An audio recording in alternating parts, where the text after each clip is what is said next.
आपली संस्कृती, आपले संस्कार सदा राहू दे आपल्या सोबत। भारताच्या महान ग्रंथांचे आणि काव्यांचे संपूर्ण संकलन सबस्क्राइब करा तिलक।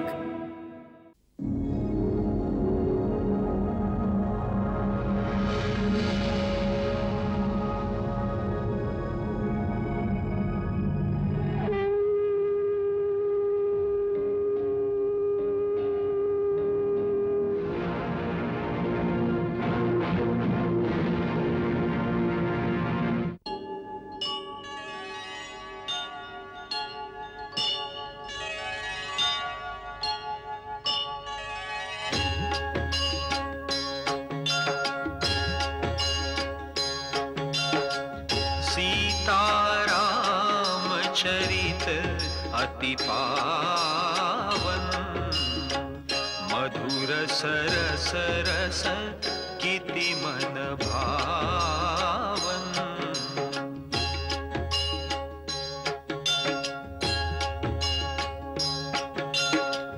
युग युग गीत तयांचे गावे, प्रभु गुण गात मना सुख वावे।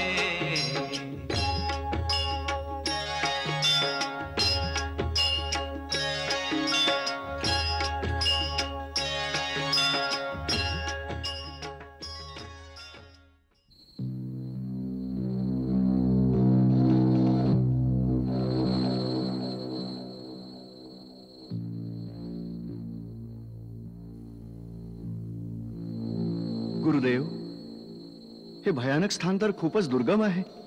आणि हे विचित्र पावलांचे ठसे कुणाचे आहेत? ही पदचिन्ह राक्षसी ताडकाची आहेत। ताडका?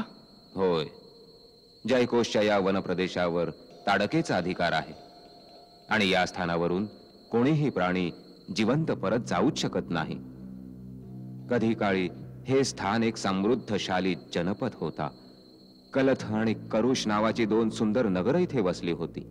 अगस्ती मुनींच्या शापाने राक्षसीण झालेली ताडका आणि तिचा पुत्र मारीच यांच्या विनाशलीलाने ही नगरे उजाड झाली। त्या पापिणीमध्ये 1000 हत्तींचं बळ आहे। सावधान राम, हेच ताडकारण्य आहे। ती इथेच कुठेतरी लपली असेल। ती मोठी मायावीही आहे, कोणतंही रूप धारण करू शकते, म्हणूनच सावधान।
राम, हीच आहे ताडका।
समय नष्ट करू नकोस.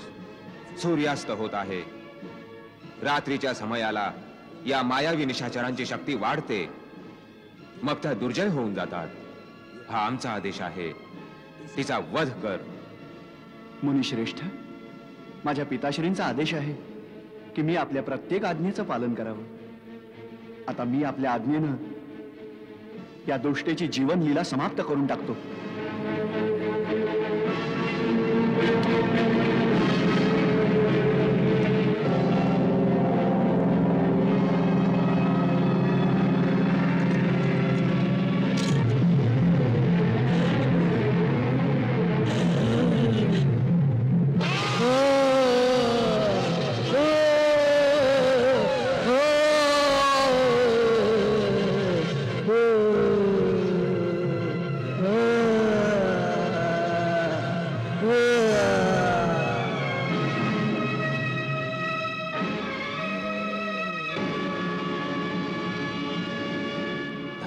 राम, तुझा विजय असो. तिन्ही लोकात तुझ्याशिवाय कोणीही ताडकेला मारू शकत नव्हते. आता आम्हाला विश्वास आला की तू जगत कल्याणाच्या निमित्तानेच या भूतलावर आला आहेस. याकरता तुझ्यावर प्रसन्न होऊन आज आम्ही तुला अशी दिव्य अस्त्र प्रदान करू जी तिन्ही लोकात आमच्या शिवाय कोणाहीकडे नाही. आपला अनुग्रह, आपल्या कृपेस पात्र मानून आपण या दासाचा गौरवच केला आहे मुनिराज. आम्ही जाणतो राम, वसिष्ठ मुनींनी पूर्ण शस्त्रविद्या देऊन तुला रणकौशल्यात पारंगत केले आहे. परंतु आम्ही ज्या शक्ती आज तुला प्रदान करू त्या देवांनाही दुर्लभ आहे. अनेक लौकिक, पारलौकिक आणि वैज्ञानिक शोधांद्वारे आध्यात्मिक शक्तीने आम्ही ज्या सिद्ध केला आहे अशी दिव्य अस्त्र सबंध जगात एक साथ आमच्या शिवाय कुठेही मिळू शकणार नाही. एका युगापासून आम्ही एका अशा योग्य व्यक्तीच्या शोधात होतो जी जनकल्याणाकरता आमच्या सिद्धीचा योग्य उपयोग करू शकेल. आम्हाला दिसून येतंय की भविष्यात आततायी शक्तींपासून आर्यावर्तांचं रक्षण करण्याचा भार तुलाच उचलावा लागेल. आणि त्या समयी या दिव्य अस्त्रांची तुला आवश्यकता भासेल.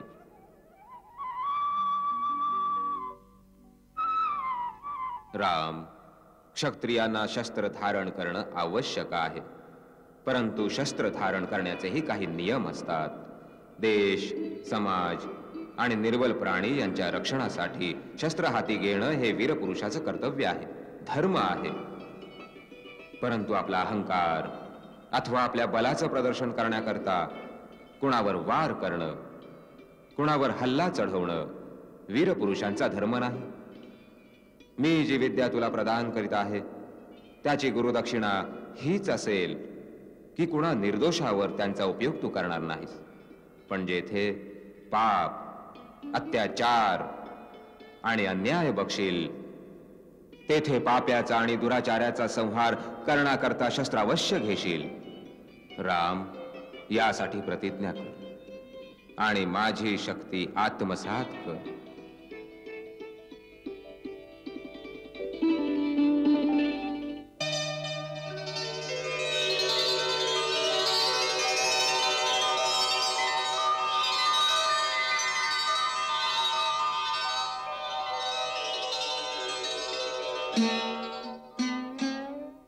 राम, आता मी तुला या दिव्य अस्त्रांचे आवाहन, संचालन आणि विसर्जनाचे मंत्र सांगतो, ज्यांच्या प्रभावाने तू देवता, गंधर्व, नाग, असुर सर्वांवर विजय मिळवू शकशील.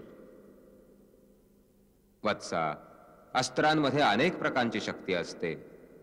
काही शक्ती वैज्ञानिक अनुसंधानाने प्राप्त होतात, काही आध्यात्मिक साधनेने दिव्य रूपात प्राप्त होतात.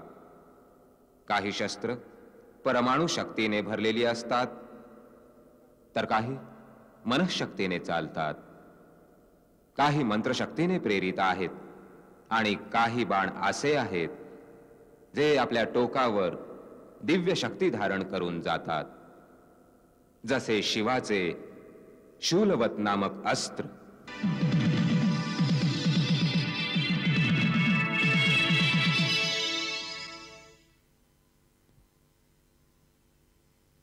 ब्रह्मास्त्र.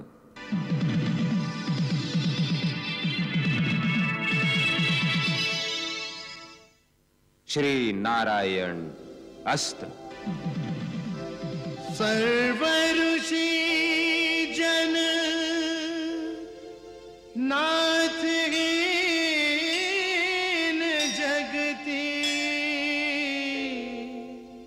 विद्यानिधि परि अनाथ होती.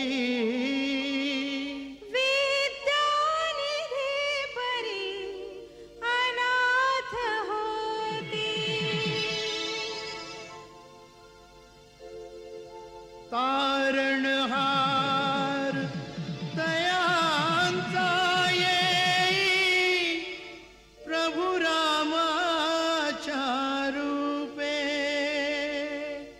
कंदमूळ फल भोजन देती रामचंद्र हित जपे.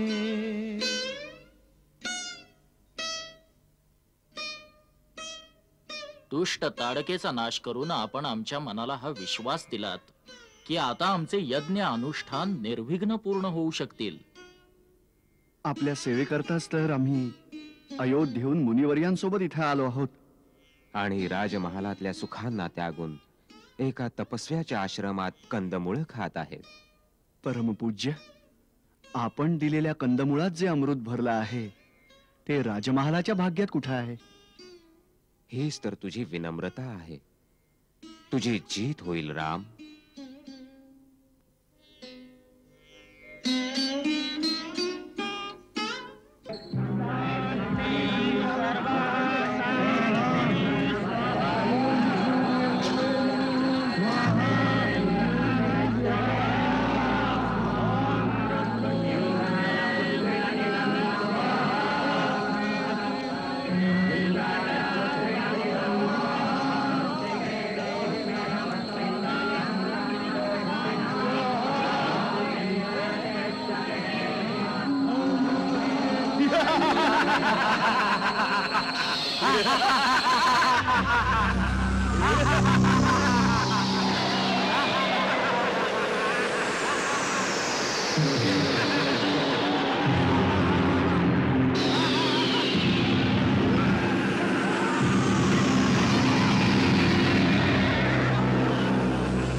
क्या होता है?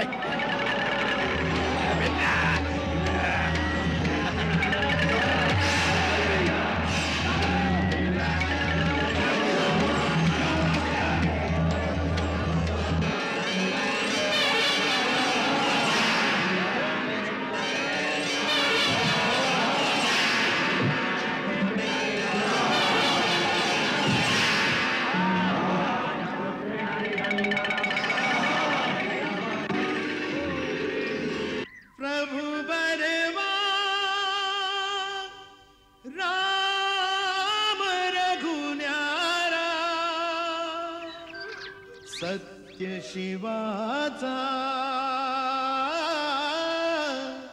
तेजस तारा.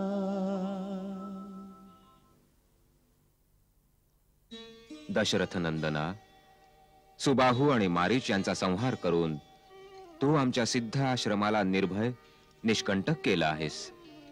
तपस्वी मुनिजनांतर्फे आम्ही तुम्हा दोघा भावांचं अभिनंदन करतो. गुरुजनांचं अभिनंदन नव्हे, आशीर्वाद मिळायला हवा. गुरुदेव, आपण दिलेलं ज्ञान आणि अस्त्रशस्त्रांच्या शक्तीनेच आम्ही त्या निशाचरांचा नाश करू शकलो. हेच तुझी महानता आहे राम. सारं काही करतोस, परंतु कर्त्याचा अहंकार तुझ्या हाती येत नाही. तुझा सदा विजय हो. महामहिंच्या चरणी सादर प्रणाम. कल्याणमस्तु. गुरुदेव, मिथिलेश्वर महाराज जनक यांचे एक विशेष सामंत काही शुभ संदेश घेऊन आपल्या सेवेला आलेत. दर्शन घेऊ इच्छितात. त्या महानुभावांना अतिथी कक्षात घेऊन जा, त्यांचा सत्कार करा. त्यांना भेटायला आम्ही तिथंच येऊ. आम्हाला हे ऐकून प्रसन्नता वाटली की महाराज जनक आपली पुत्री राजकुमारी सीतेचं स्वयंवर करीत आहेत. मुनिवर, आपल्या आशीर्वादानं त्यांचं हे शुभ कार्य निर्विघ्न संपन्न व्हावं याकरता महाराजांनी आपल्याला विशेष आमंत्रण देऊन या दासाला पाठवलंय. आम्ही विदेहराज जनकाचं आमंत्रण मिळाल्यानं खूप प्रसन्न झालो. महाराजांना माझा आशीर्वाद. त्यांना सांगा की आम्ही अवश्य येऊ.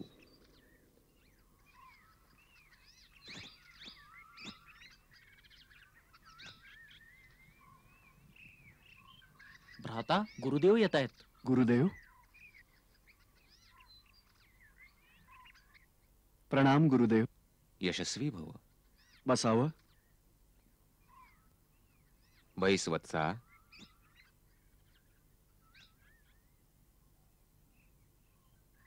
राम, आम्ही तुझ्याशी एक गोष्ट बोलायला आलो आहोत.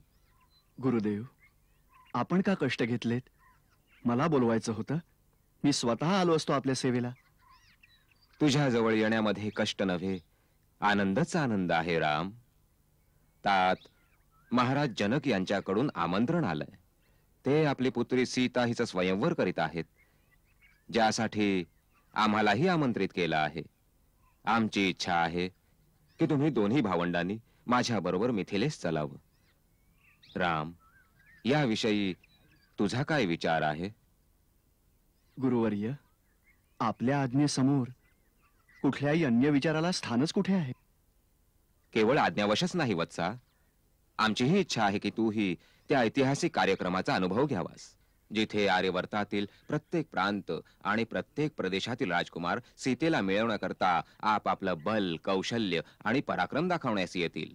मुनिवर, स्वयंवराचा अर्थ तर हाच आहे की राजकुमारी ज्याला पसंत करेल त्याच्याच गळ्यात वरमाला घालेल. मग तिथं बल आणि कौशल्य दाखवण्याची आवश्यकताच कुठे आहे? यासाठी की महाराज जनकांनी सीतेच्या विवाह करता एक कठीण पण ठेवलाय. पण होय रघुनंदन, कित्येक कारणांनी हे स्वयंवर मोठा अद्भुत होईल. पहिलं कारण हे की सीता स्वयं एक अद्भुत कन्या आहे, आणि दुसरं कारण हे आहे की महाराज जनक यांच्याजवळ भगवान शिवाचं एक अलौकिक धनुष्य आहे, जे शिवाने देवांना दिलं होतं, आणि देवाने जनकाचे पूर्वज महाराज देवराज यांच्यापाशी ठेव म्हणून ठेवलं होतं. सीतेला देवी कन्या मानून महाराज जनकांनी हा निश्चय केला आहे की सीतेचा विवाह कोणा साधारण मानवाशी होऊ शकत नाही, आणि त्यांनी पण लावला आहे की जो शूरवीर त्या महान शिवधनुष्याला झुकवून त्यावर प्रत्यंचा चढवून दाखवेल त्याच्याशीच सीतेचा विवाह होईल. तोच चमत्कार बघण्यासाठी तुम्ही माझ्याबरोबर मिथिलेला चलावं, हीच आमची इच्छा आहे. अहो भाग्य. उद्या प्रातःकाळीच प्रस्थान करू. जशी आज्ञा गुरुदेव.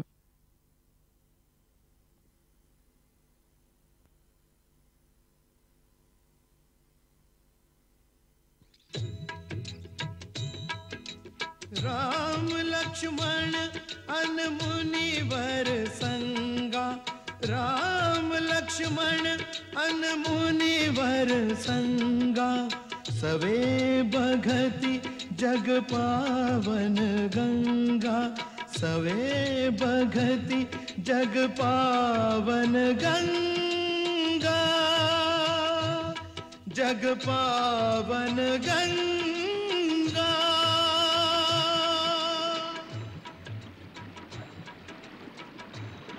हे रघुकुल तिलकराम, वत्सा लक्ष्मण, ही परम पावनी सर्व पापनाशिनी गंगा आहे. तिला प्रणाम करा.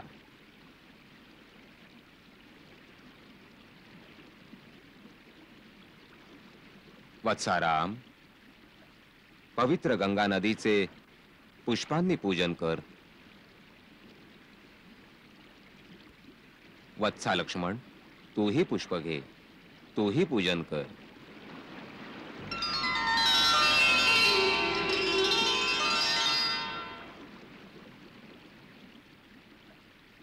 राम, ही पवित्र गंगा नदी तुमच्या पूर्वजांची देणगी आहे. आमच्या पूर्वजांची देणगी? हो. बैस.